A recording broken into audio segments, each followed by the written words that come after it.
All right, happy Thanksgiving, Aiden. Here is your recipe for cranberry relish. What you're going to need is a food processor. Mine is a medium food processor. Large ones work, and if you only have a small one, then just make it in a double batch. You will need 4 cups of cranberries. That is usually a 16-ounce bag, but a 12 to 16-ounce bag will be fine. You will need Cointreau. This is a liqueur. If you don't have it, you can omit it and just use more orange juice. You can use Cointreau, Marnier, or just any orange liqueur.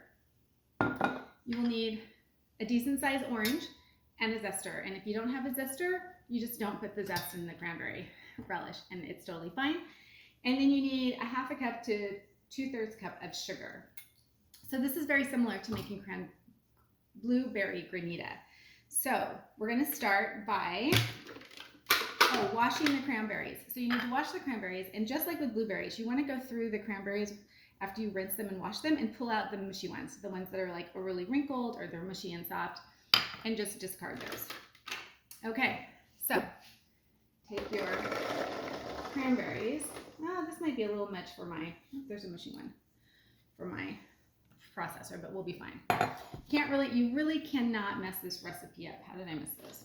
All right, so from there, we are going to zest. Just zest right into the bowl as much as you can. You can speed this video up. I'm not going to edit it for you. Just showing how easy it is. So you want all the orange zest because it just keeps it from watering down the cranberry relish, as well as just adds a much more vibrant flavor to it. Okay. There's that. Then you're going to juice it. I have a juicer, but I'm not going to use it. You can just squeeze it, or I'm actually going to see. I think I'm just going to squeeze it. Cut it into 4/4. There's one. You know, and I might have an extra orange on hand just in case you decide that you want it to be a little bit more orange juicy. And this is really important. Do not use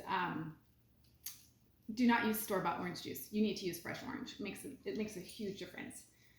I suppose if the grocery store has fresh squeezed orange juice, you could do that, but no, really. You're going to somebody's house. You want to bring it with fresh squeezed orange juice. Not to mention you really want the zest. Okay. This is my very first cooking video. All right. Before that knife falls on my foot. Okay.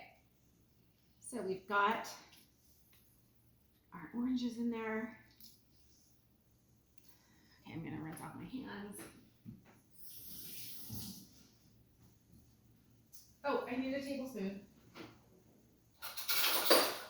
Okay, so then we're going to add the 2 tablespoons. I use Cointreau. Now my hands are wet. You can use more if you want it to be a little bit more. I don't think you need more. I think 2 tablespoons is plenty. Yeah. Okay. And then, just like granita, you don't want to add all the sugar. Sometimes your cranberries will be more tart, so you will add more sugar, but you just want to add probably a half a cup of sugar, like that. Close the lid, and you have a pulse button. So you're pulsing, you're not necessarily mixing. So I start with 5 pulse. 1, 2, 3. Oh, that's looking good. Let me get a spatula. I'm just gonna, it's a little bit chunky. It's a little bit chunky, but it would work if I wanted to stop here. Let me see, I'll scoop some out and show you. Yeah, it's just, you could stop here, but it's probably a little chunky for most people because not everybody loves cranberries as much as I do. So close it again, maybe 2 more pulse. 1, yeah, 2. All right, that looks better. I'll send you a picture. Then you want to taste it.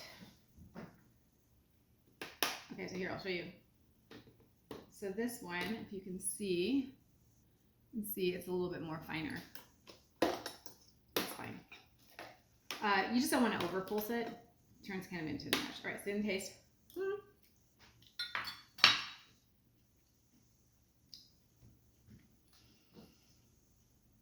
I'm making this for a party. It's perfect for me because it's tart. I'm gonna add more sugar.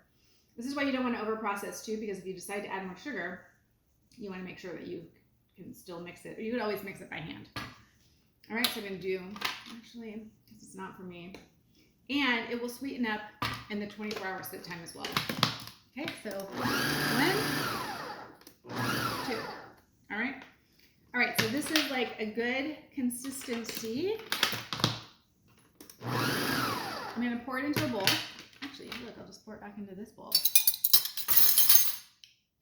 And now I'm gonna let it sit. And tomorrow, I will retaste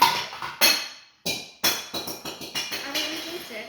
And if I feel that it would benefit from having a little bit more sugar, I can just fold in the sugar. So, see, look at that. This is really funny. I actually don't watch a lot of cooking videos because I still like cookbooks or my own recipes.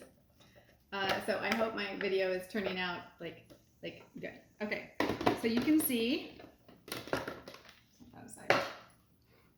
you can see that there is some juice in it, right? So maybe I had a little bit too much orange juice, but that's not a big deal. The term is macerate overnight. You could always, if you felt like it was too runny, you could always just let me get a cup. You could always just pour off some of the liquid, but I wouldn't actually do that until it was actually time to, you could just pour off some of the liquid. I wouldn't do that until it was actually time to leave for the party, because you actually want all those flavors, the sugar and the juice, blending and making it delicious. Okay, so I'm gonna rinse off my spoon, taste it one more time.